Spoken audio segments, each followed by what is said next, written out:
Hey, is that Palestinian kid throwing rocks at our tanks? Not on my watch. That'll teach him. Galil. Let's talk about it.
Hi, hey, hello, how y'all doing? Welcome back to the channel. Today we're talking about another gun in my collection. This one's a recent acquisition, but nonetheless a cool one. A little different. Price one was pretty cheap, so that's why I ended up going in on it, even though I've heard some pretty bad stories about these things. But we're talking about the Galil. So this is the Galil Sporter from Century. I think they're called the Golani rifles. I think those are the names that's been given. I don't know if that's the actual terminology, but these are parts kits that were imported, and Century built these back in like the, I think early to like the mid to late 2000s. I think early, maybe a little earlier than that, but this one wasn't that bad. I've never had a Century gun before. I've heard mixed about them. Their earlier stuff, I've heard more negative than positive, but their newer stuff, at least as of recent, has been, I've heard, pretty okay, like their G3s or whatever. But this, like I said, is a Galil.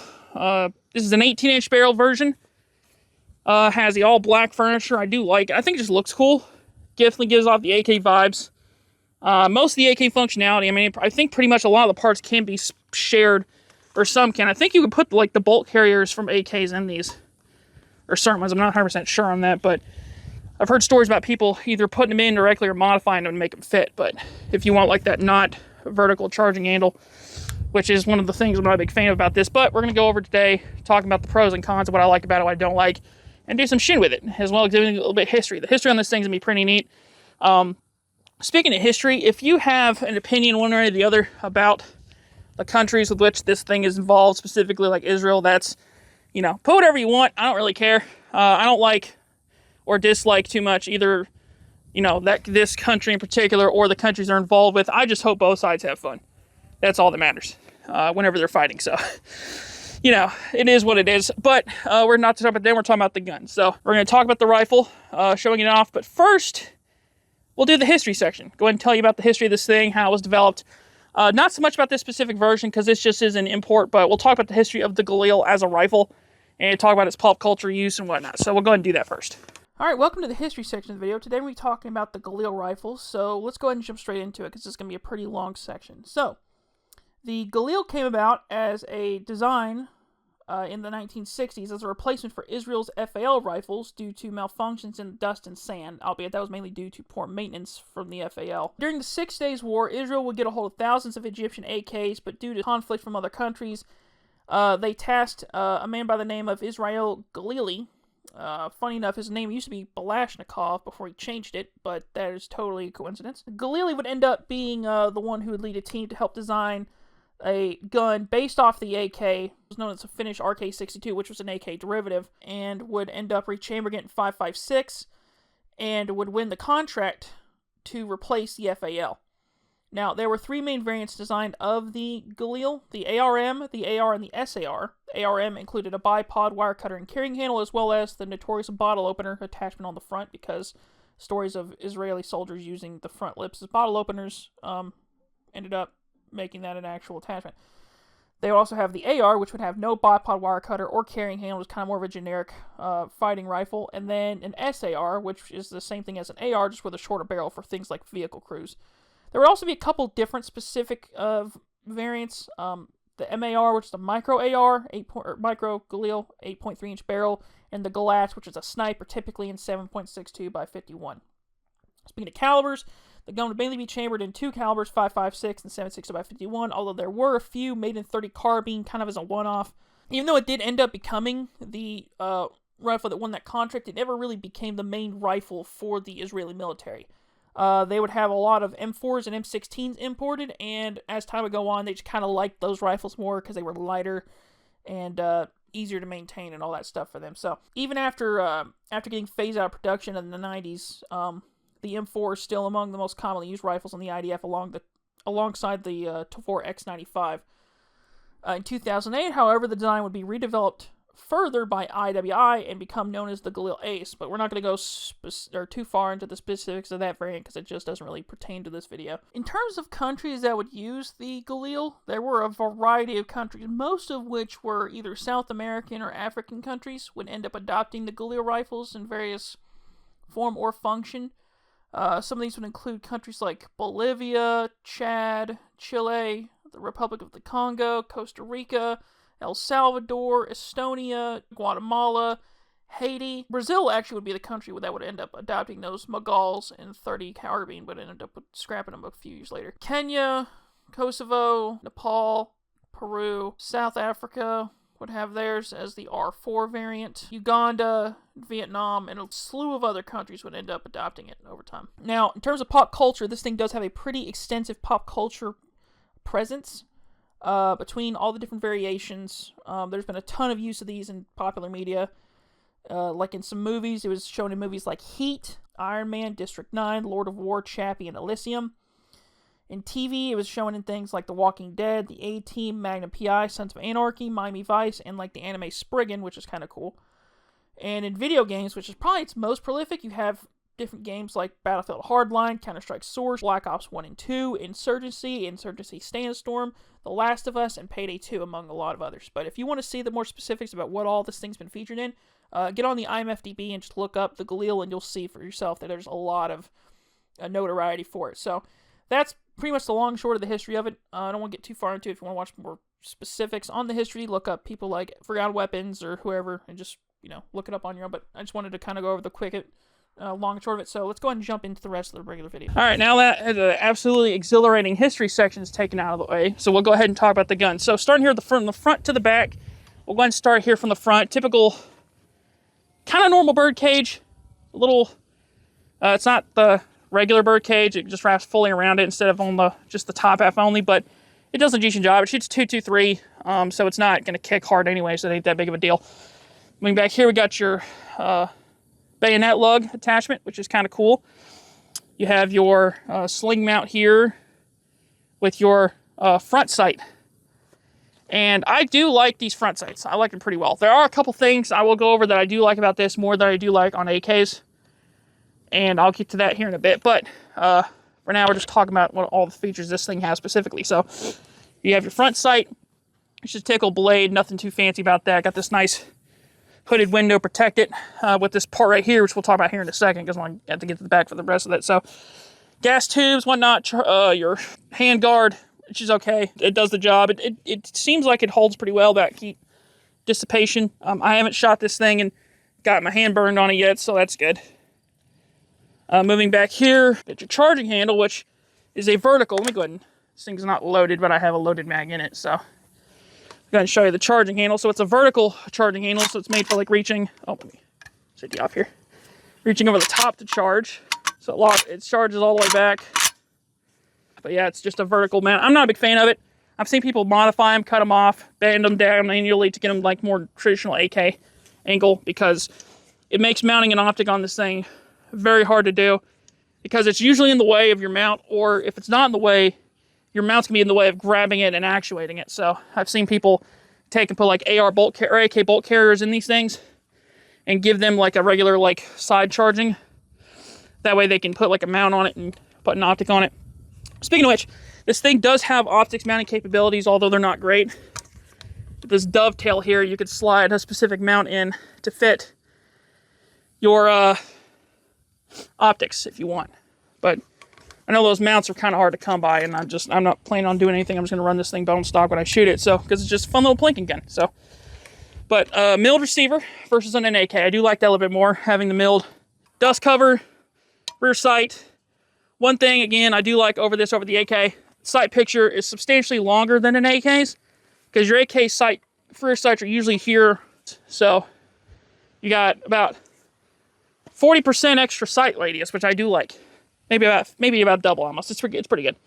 I do like it. Also, peep sights. Very much a fan of peep sights. I like peep sights substantially more than I do notch sights, but that's just me. I feel like some people are like that, some people aren't. To each their own, but to me, I like peep sights a lot better. I just seem to be a lot more accurate with them. You have your mag release, which has typical mag release function, you know, but has this neat little tab here, so you could use your finger. So I go ahead and do that. So yeah, it's pretty neat. I like that. That's another function. I think they do make like modifications to AKs. You could put something like that on it, which I would like. Trigger is definitely one of the triggers of all time. Actually pretty light. Reset's pretty long, but about maybe 4 or 5 pounds, 5, 6. I don't know. It's pretty good for what it is. Nothing to write home about, but it functions. And we got your safety here, which is probably one of my other favorite things. The safeties. It's extremely like easy to move, but it's dual-sided. So as you can see here, you have a thumb-mounted selector that you can actuate. You have to kind of do it backwards. I'd like to where you push it forward for fire instead of backwards, but it would go against the rotation of this thing. So this is me pushing it forward to safe. So you have to pull it back. It's a little bit of a mental thing you gotta remember, but it is what it is. I can live with it, but I do like it versus having to reach over here, and which I've seen like the ones you can use like your finger, but I'd rather just have my thumb because my thumb's not doing much anything anyway. So I like doing that, which we will talk about the sights now since I brought up this earlier at the front here. This has what's called, I think their function is either, they're not nighttime, but they're more like close quarter sights, because the peep sights in this thing are ranged for 300, put that there, 300 and 500. So it's shooting a little high at 3. So what they have are these little sights here. So let me see, if you flip this down here halfway, get out of the way, and you flip this blade up here, and you reach up here, and you flip this little notch up here, which originally had like a piece of like some tritium in the front, which would glow. That's long been dead. So I mean, I've seen they sell like replacements, but I haven't done it. But it gives you a much different sight picture, but it allows you to, well, yeah, it's in the way. Okay, it's fine. But see, it gives you like the ability to, I guess like a bigger sight to like see. Which once you aim down it is pretty easy to shoot. I was shooting a 5-inch gong from 30 yards, 40 yards, and I was hitting it pretty consistently with using those big bulky sights, even though they were blocking it mostly. But it gets you in the it works. I like it. It's neat. It's different.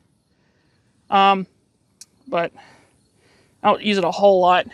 I just end up aiming a little low with the 300, but it works. It's neat to have them. Lastly, we got back here. You got your grip, which is very much AK-ish grip. It's a nice slim grip. Takedown for your dust cover really long. Takes a good minute to move that.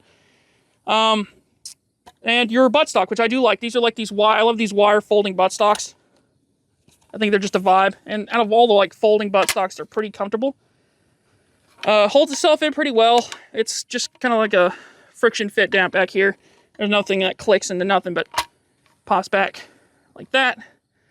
And it works. Now, in terms of like what I like about, like I said, the thing I like about over at AK would definitely be the selector, the longer sight radius for the sights, and having a peep sight versus the notch.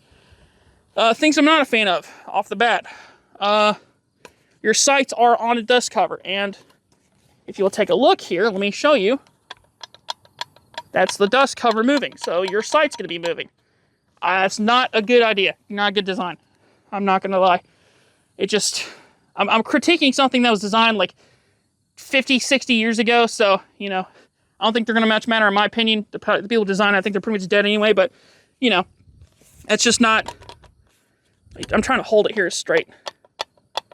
That's not good. I don't like that. You can hear that pretty well on the mic. Not good. Secondly, this is, like I said, I mean, if you're not going to shoot with an optic, it's fine.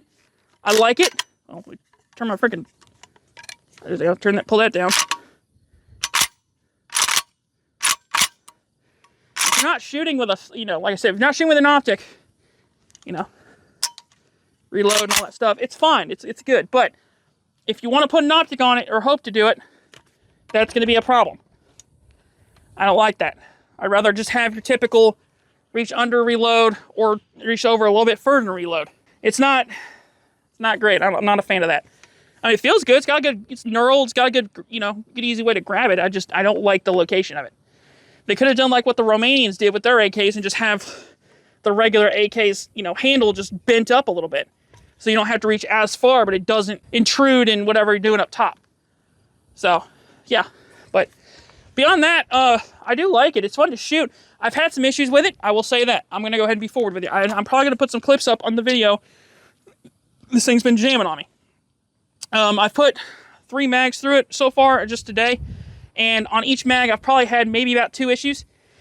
It's, I don't know what, but it seems like whenever it cycles, every now and then when it cycles, it's not pulling the round out all the way.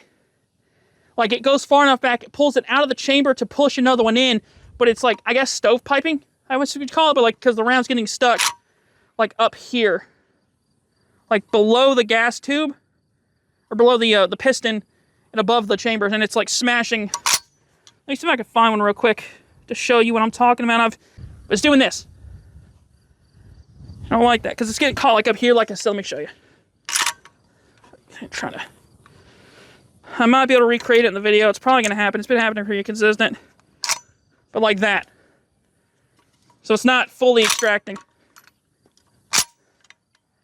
But yeah, so that's one problem I've had with it so far. I've heard stories about these things. I've heard people talking about the receivers not being finished properly, like the metallurgy not being 100% done right, like they weren't heat treated right or something like that, and having issues with like the barrels walking out and your head spacing going off because of that. So I have not noticed that yet. I haven't shot the thing a million times. Now, but what I've heard is they did issue a fix for that, and you'll acknowledge that if it's been fixed, there's like an F right there. You can see it. Let me get the camera right there. That means that these were sent back to Century and they fixed it, as far as I'm aware. So I think this has had that issue fixed, or some of the major issues fixed. So other than whatever that thing is with reloading, or with the stovepiping or whatever's been happening to it, it's been running pretty fine. So we'll go ahead and do some shooting with it. Now we've been doing all this talking, and we'll go ahead and have some fun, see what we can do with the target. So let's go and do that.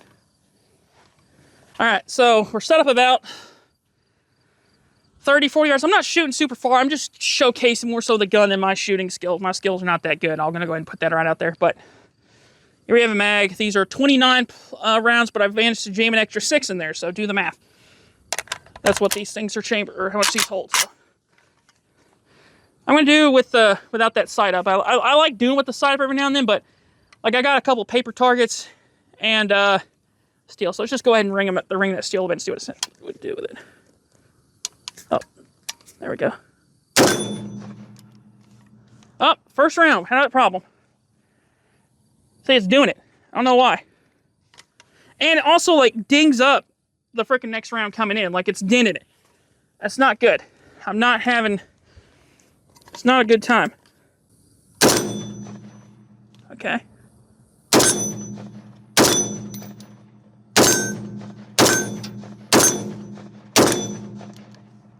Did it again. Son of a gun, dude.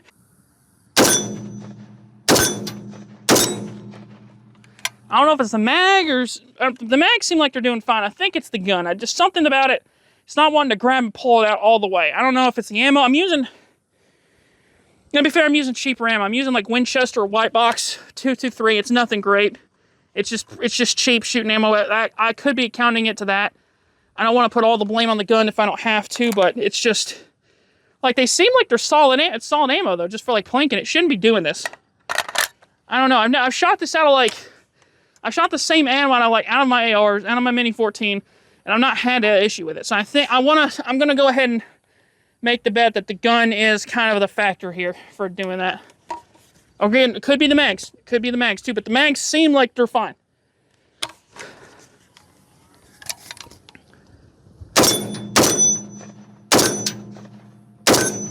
Let me see if I can just shoot it really fast and see what happens. See if I can make it, if I can hit it like a malfunction. This paper target here.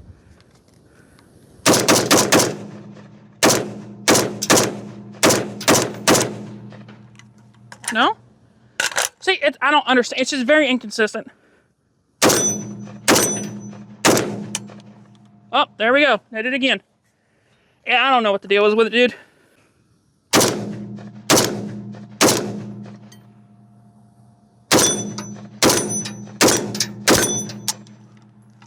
Okay.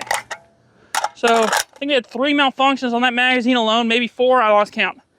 It's not good when you lose count of how many malfunctions you have, but... I mean, other than that, when it was functioning, it shot fine. It was just like, ejecting wasn't good. But, let's go and reload up and do some more shooting. Alright, so I'm going to do a bill drill now. Right here is about 7 yards with this dirt. You don't see where I'm standing on this spot. It's about 7 yards from that target. But, I got 6 shots as fast as I can. See if I can even get 6 shots off without it failing. I'm going to, for this one, do the little notch size to see if I can make it fat. Well, let's do the first one without them on, or up, and just see if we could do it. So, see if we can do it.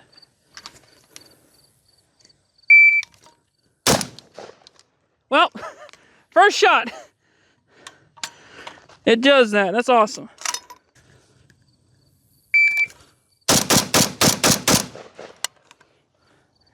.215. Now, not great. Let me go and show you real quick. As you can see here, I'll stick the shots where 4 of them there, 2 of them there. Ignore the rest of this. This is shrapnel from when I was shooting that thing, and the angle is pointed right to where all the spalding was going to hit the back of that thing. I didn't think about it, so it looks so an idiot. But yeah, so 2 in the A zone, 4 in the C zone. I was aiming a little low. I should have aimed higher for how close I am.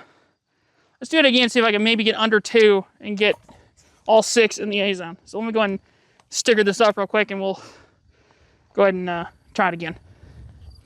All right, so now we're gonna try it again. We're gonna aim a little bit higher this time. See if I can get them all in the A zone without using that, and then just see what the difference is if I can do it with those little sights up. So let's try it again.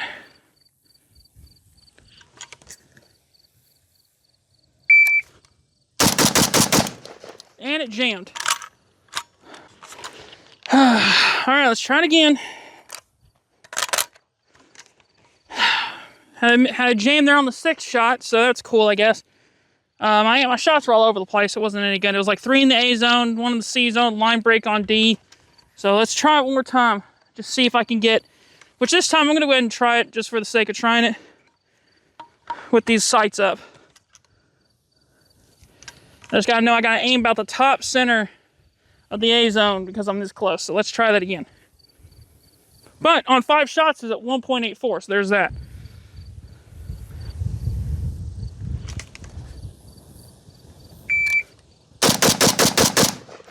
All right, 188. Let's see. Let's see what she looks like. All right, it was a lot better. I got 1, 2, 3, 4, 5 in the A, 1 in the Charlie. That's pretty good. I mean, it's not perfect. And I don't know exactly what if my first shot was. I want to say my last shot was that low one because I feel like I aimed high and worked my way down, trying to compensate for recoil. Let's do it one more time. Just one more time. See if I can get all 6. I'm going to try and stiffen myself up as hard as I can. Really lean into it. And see if I can get all 6 on the zone, or in the A zone.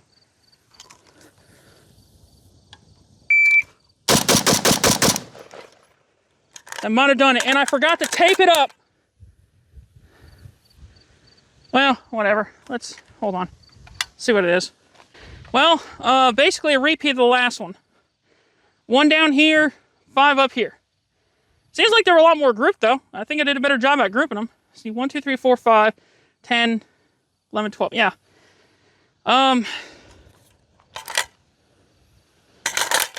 Let's just tape it up one more time. I'm going to tape it up this time and see if I can do that. I think I got it nailed down. What's the time on that? 173. That was good time, too. 173, 6 shots. That was good. Normally, I cut this part out. I might leave it in, I might not. But while I'm taping, I just want to say thanks to everybody who's been watching. I really appreciate it. More content to follow, of course, as the time goes on. More guns to show off, more guns to shoot. More progress on the Galil to be made, which, again, is slow, but ever slowly moving forward.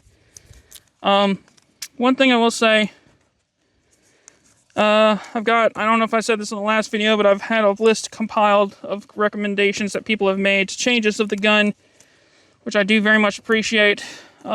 Makes it a team effort, which I do like. People looking at things that I just ain't going to notice anyway. So I am thankful for that. But progress is being made. If you have any recommendations on the Galil changes, go watch the video on the Galil. I'll try and put a link to it in the up there at the top. I don't figure out how to do that.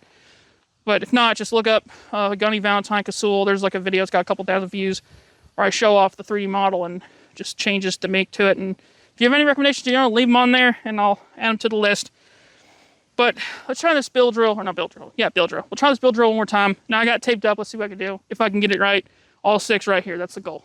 Had some malfunctions I had to fix. Don't know what they were. Sight fell down. Jam it again, trying to figure it out. So I was for the sake of trying to not make the video an hour long, we just doing drills because this thing keeps messing up. I'm cutting out except for maybe 2 or 3 attempts at the build drill, just because this gun's not been giving me a very fun time. So yeah, let's try it again. I think I can get that under 2 seconds, all of them in the A zone if I play it just right. So let's try that. Okay, it's loaded. All right.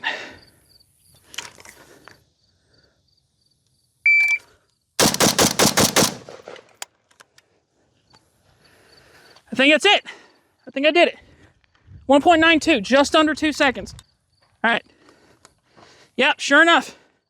1, 2, 3, 4, 5, 6 on the A zone. These 2 were here. We're kind of pretty close, but numbers don't lie. And in this case, it's not numbers. It's just me looking at it. But yeah, 6 shots in the A zone in 1.92. So I'll take it. That was awesome. All right, I want to do one of the Mozambiques just to see if I can do that. I'll do that real quick. And then we'll just dump the rest of what ammo I got. I got like 40 rounds on me, I think. Just to see if we can just, get it out of the way. Maybe just walk back some shots and just see how far we can hit the gong. So yeah, let's do that. All right, got it taped up. Let's see if we can do Mozambique. Just maybe, hopefully this will be pretty quick. Good, okay. This ammo I'm using is extremely garbage ammo, but let's see.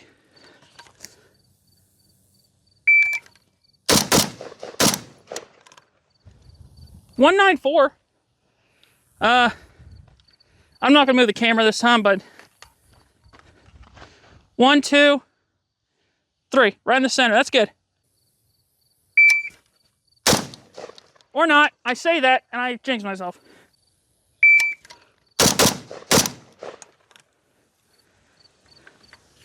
170. It was these two and that one. So it's a B. I'll take it, whatever. All right, I'm done with the drills. Let's just finish out.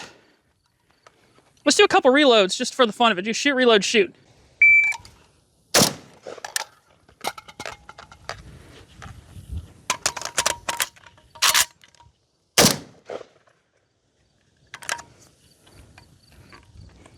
.798. I'm not going for. I'm just hitting on the target. I'm not really trying to be super accurate. I'm just trying to see how fast I can do it. Doing it in my pocket, so I'm making it. It's not easy.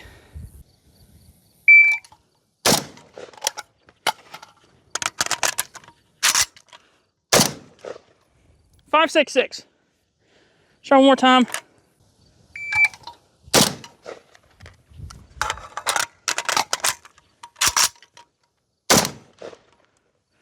My earpiece popping out. I'm going deaf in my right ear. 636.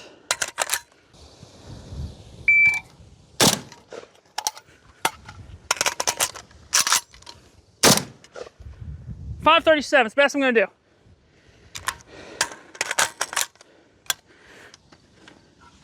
Let's just shoot at the range, see what I can hit with that dong, or dong. Hit the dong.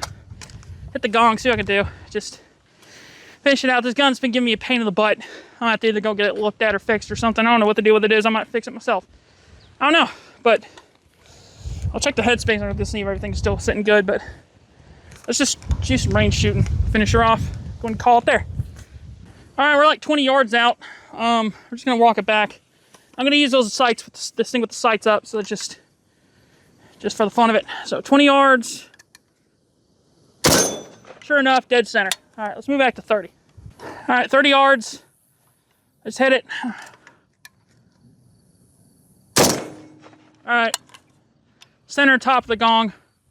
Let's go back to 40. All right, 40 yards. First shot, maybe. Yep, right in there. Let's go to 50. All right, 50 yards.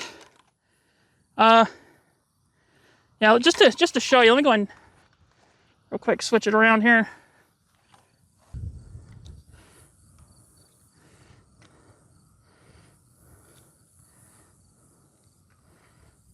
Oh, dump truck. Ignore that.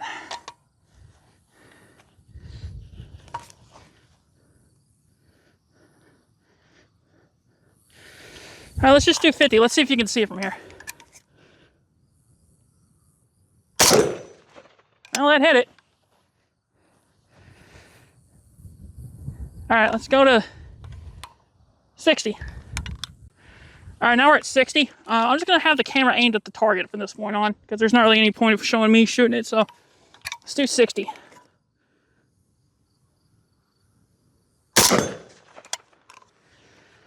All right, these sights, like, but mind you, these sights are fully blocking out the gong, but I'm still hitting it. It's an accurate gun. I'll give it credit. Let's do a second one, just make sure it's not a fluke. All right, yep, sure enough. Let's go 70. All right, 70 yards this time. At this point, I'm shooting right over the dirt, but it is a hittable target.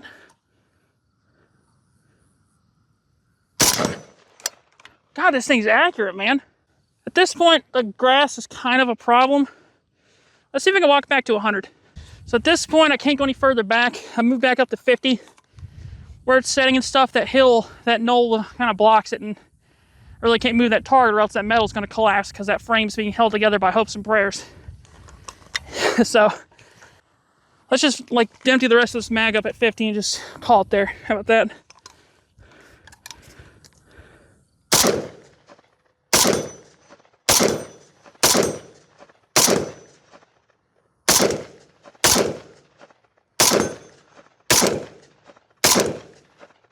Oh, there it is. That's all the ammo. So that's all we're going to do for this video today. I've been doing this for a while. I'm tired. I still got another one to record. I'm going to try and record 2 today. And that I can batch them because I don't want to bother my neighbors all the time. So that'll last me a good couple weeks. But that's it. That's been the Century Arms Galil rifle, whatever you want to call it. Overall, I like it. It's had out... Well, it does have problems, so be aware. I don't think I'd trust my life to it because the problems are fairly serious, in the fact that it keeps jamming. So, and other than that, though, if you can get the thing to shoot, it's accurate. But yeah, beyond that, I don't know. I like it. It's fun for a range toy. Wouldn't put anything past that. Unless you get one that you can fix that problem, maybe. But as for right now, it's just going to be relegated to a range toy. So yeah, there it is. So thanks for all for watching. If you want to stick around, consider subscribing, liking, all that jazz. That's Hot Barrel. More videos to come, all that stuff. But yeah, so that'll be it for right now. Thanks for watching, and I'll see ya.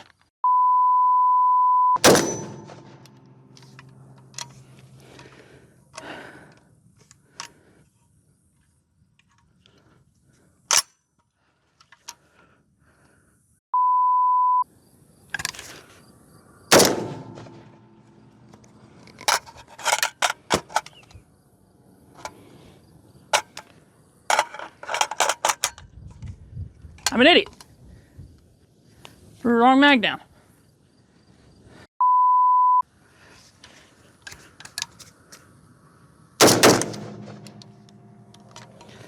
It's another freaking jam.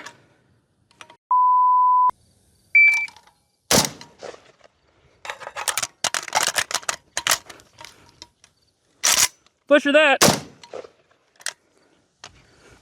748. Oh.